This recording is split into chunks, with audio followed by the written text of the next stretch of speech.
30년간 단 한 번의 적자 돈이 없었습니다. 매년 50억에서 60억 원씩 순이익을 냈어요. 직원들은 이 회사를 신의 직장이라고 불렀습니다. 대구 달성공단에 위치한 한국게이츠, 미국계 글로벌 기업의 한국 법인이었어요. 그런데 2020년 6월 어느 날 단 3분 만에 모든 게 끝났습니다. 본사에서 화상회의를 연결했어요. 직원들이 모니터 앞에 모였죠. 화면 속 외국인 임원이 입을 열었습니다. 글로벌 구조조정의 일환으로 한국 공장을 폐쇄하기로 결정했습니다. 3분이었어요. 질문도 받지 않았습니다. 일방적 통보였어요.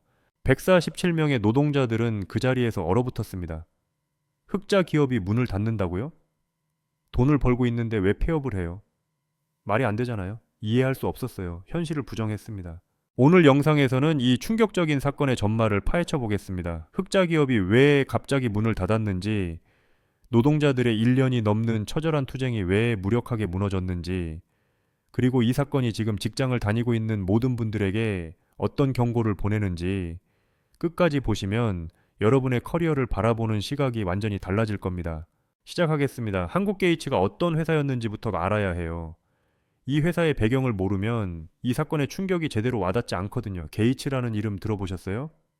자동차 부품 업계에서는 꽤 유명한 글로벌 기업입니다. 주력 제품이 타이밍 벨트예요. 엔진 안에서 피스톤과 밸브의 타이밍을 맞춰주는 핵심 부품이에요. 이게 끊어지면 엔진이 박살납니다. 그만큼 중요한 부품이에요. 한국게이츠는 1990년대에 설립됐어요. 대구 달성공단에 공장을 세웠죠. 현대차, 기아차 같은 국내 완성차 업체에 부품을 납품했습니다. 한국 자동차 산업이 급성장하면서 한국게이츠도 함께 성장했어요. 실적이 얼마나 좋았냐면요. 매출이 연간 1,000억 원 수준이었어요. 순이익은 50억에서 60억 원.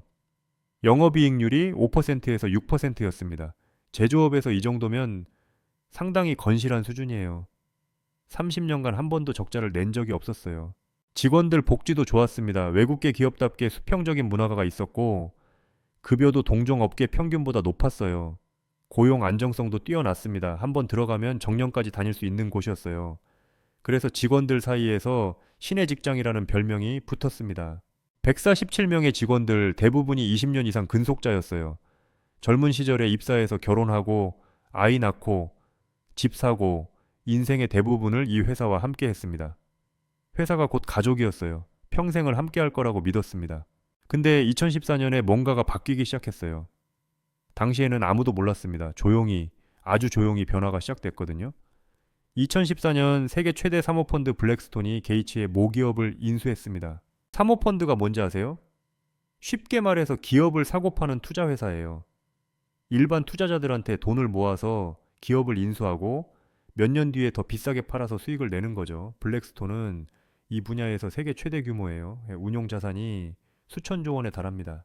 사모펀드가 기업을 인수하면 어떤 일이 벌어지는지 아세요? 기업을 보는 관점이 완전히 달라집니다. 창업주나 전통적인 경영진은 기업을 자식처럼 키워요. 직원들을 가족처럼 생각하고 장기적인 성장을 추구하죠. 근데 사모펀드는 달라요. 기업을 금융상품으로 봐요. 투자 대비 수익률 오로지 그게 기준입니다. 블랙스톤 입장에서 한국게이츠는 어땠을까요? 겉으로 보기엔 좋았어요. 30년간 흑자, 안정적인 거래처, 숙련된 인력. 근데 블랙스톤의 계산기에는 다른 숫자가 찍혔습니다. 한국 공장 인건비가 중국의 3배였어요. 똑같은 제품을 만드는데 한국에서 만들면 인건비가 3배 더 드는 거예요. 거기에 한국 노조는 강성으로 유명했습니다. 임금 인상 요구도 거세고 구조 조정도 어려웠어요. 블랙스톤 입장에서 계산해 볼게요. 한국 공장에서 50억 건 벌어요. 근데 이 물량을 중국 공장으로 넘기면 어떻게 될까요? 인건비가 3분의 1로 줄어드니까 같은 물량으로 100억 원 이상 벌 수 있어요. 50억 건 버는 공장을 유지할 이유가 있을까요? 자본의 논리로 보면 답은 명확합니다. 물론 당장은 움직이지 않았어요. 인수 직후에 바로 폐업시키면 이미지도 안 좋고 법적 문제도 생길 수 있으니까요. 일단 지켜봤습니다. 적절한 타이밍을 기다렸어요. 그리고 또 하나의 변수가 다가오고 있었어요. 전기차예요. 전기차에는 엔진이 없습니다. 엔진이 없으면 타이밍 벨트가 필요 없어요. 한국 게이츠의 주력 제품이 존재 의미를 잃게 되는 거예요. 물론 전기차가 당장 내연기관을 대체하는 건 아니에요. 아직 갈 길이 멀죠. 근데 트렌드는 명확했습니다. 전기차 시장이 급성장하고 있었어요. 유럽 각국이 내연기관 판매 금지를 예고하고 있었고 테슬라는 파죽지세로 시장을 장악하고 있었습니다. 블랙스톤 입장에서 어떻게 보였을까요? 타이밍 벨트 사업은 사양 산업이에요. 지금은 돈을 벌지만 10년 후, 20년 후에는 시장 자체가 쪼그라들 거예요. 그러면은 선택지가 뭐가 있을까요? 하나, 지금 투자해서 전기차 부품으로 사업을 전환한다. 근데 이건 돈이 많이 들고 리스크도 큽니다. 둘, 가장 비용이 많이 드는 공장부터 정리한다. 당장의 수익성을 높이고 나중에 전체 사업을 팔 때 더 좋은 가격을 받을 수 있죠. 블랙스톤은 둘을 선택했습니다. 가장 비싸고 가장 시끄러운 한국 공장. 이게 첫 번째 정리 대상으로 찍힌 거예요. 2020년 코로나가 터졌습니다. 블랙스톤 입장에서는 절호의 기회였어요.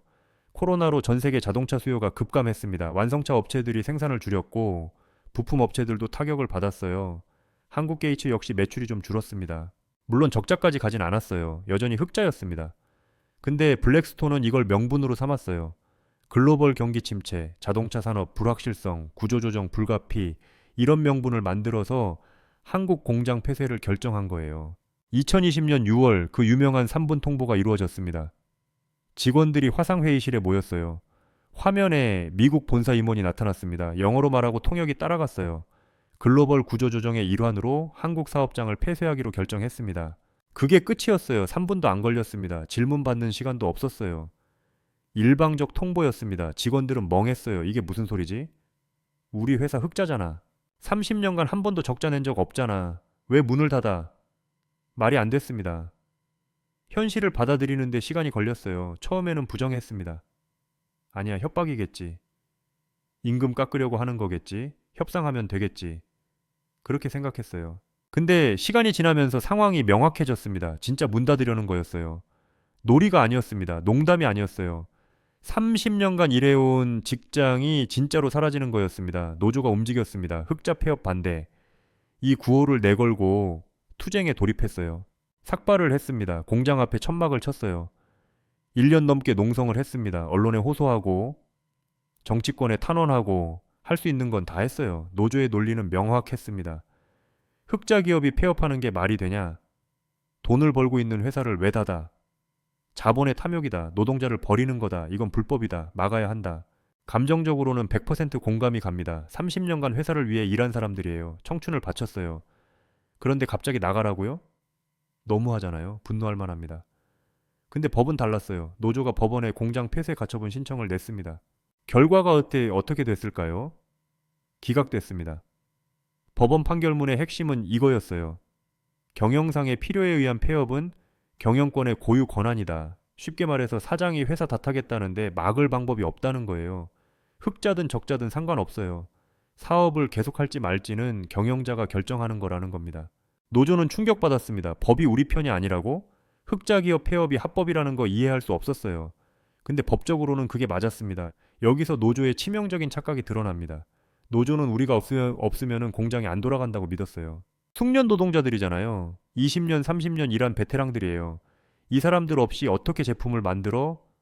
우리가 버티면 회사가 항복할 거야. 이렇게 생각했습니다. 근데 회사의 계산은 달랐어요. 한국에서 제품을 만들 생각이 애초에 없었거든요. 회사가 뭘 했는지 아세요? 한국 공장을 닫고 중국 공장에서 만든 제품을 수입해서 한국에 팔았어요. 제조회사에서 무역중개상으로 변신한 거예요. 공장은 없어졌지만 한국 시장은 그대로 유지했습니다. 결과가 어떻게 됐을까요? 오히려 수익이 늘었어요. 한국 인건비 안 들고 노조 신경 안 써도 되고 공장 유지비도 없어졌으니까요.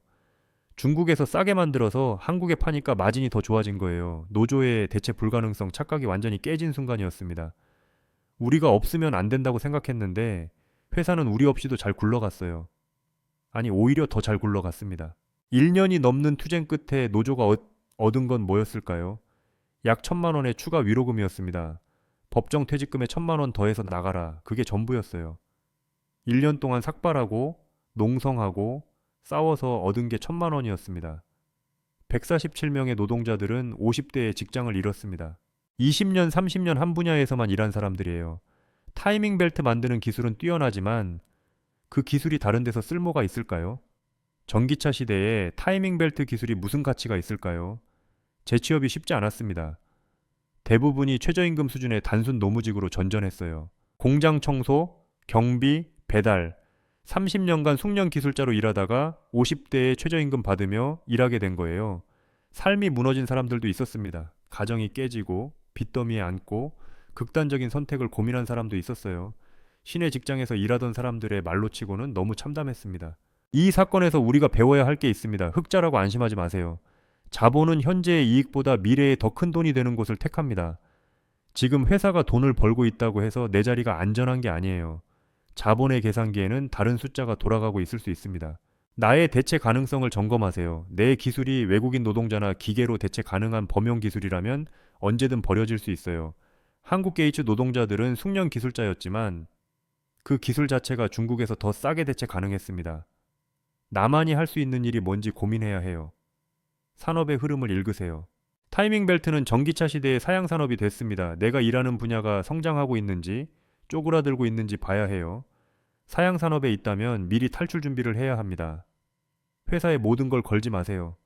한국 게이츠 직원들은 평생을 회사에 바쳤어요. 회사가 가족이라고 믿었습니다. 근데 회사는 그들을 3분 만에 버렸어요. 회사는 가족이 아닙니다. 이해관계로 맺어진 계약관계예요. 언제든 끊어질 수 있어요. 무조건적인 투쟁보다 냉철한 분석이 필요합니다. 노조의 투쟁은 감정적으로는 정당했어요. 근데 전략적으로는 실패했습니다. 법이 어떻게 돼 있는지, 회사의 진짜 의도가 뭔지, 협상에서 얻을 수 있는 최대치가 뭔지 냉정하게 분석했어야 돼요. 감정에 휩쓸려서 1년을 소모하는 것보다 빨리 현실을 받아들이고 다음을 준비하는 게 나았을 수도 있어요. 물론 이게 노동자들 잘못이라는 건 아닙니다. 자본의 논리가 너무 냉혹한 거예요. 30년간 충성한 직원들을 3분 만에 버리는 게 정당한지는 또 다른 문제죠. 근데 현실이 그래요. 자본주의 사회에서 기업은 이윤을 추구하는 조직이에요. 직원의 인생보다 주주의 수익이 우선이에요. 냉혹하지만 그게 게임의 규칙입니다. 그 규칙 안에서 살아남으려면 우리도 냉정해져야 돼요. 회사에 기대지 말고 내 경쟁력을 키우고 산업의 흐름을 읽고 항상 플랜 B를 준비해야 합니다. 한국 게이츠 사건은 남의 일이 아니에요. 지금 당장 내 회사가 그렇게 될 수 있어요. 흑자 기업이라고 안심하지 마세요. 30년 다녔다고 안전하지 않아요. 언제든 3분 만에 끝날 수 있습니다. 이 영상이 경각심을 주었으면 좋겠어요. 내 자리가 정말 안전한지, 내 기술이 정말 대체 불가능지, 내가 일하는 산업이 정말 미래가 있는지 오늘 밤 한번 진지하게 고민해 보세요. 여러분의 생각은 어떠신가요? 한국 게이츠 사건을 보면서 어떤 생각이 드셨나요? 댓글로 의견 남겨주세요. 영상이 도움이 되셨다면 좋아요와 구독 부탁드려요. 알림 설정까지 해두시면 직장인 생존에 도움되는 콘텐츠 놓치지 않고 받아보실 수 있습니다. 다음 영상에서 또 중요한 이야기로 찾아뵙겠습니다.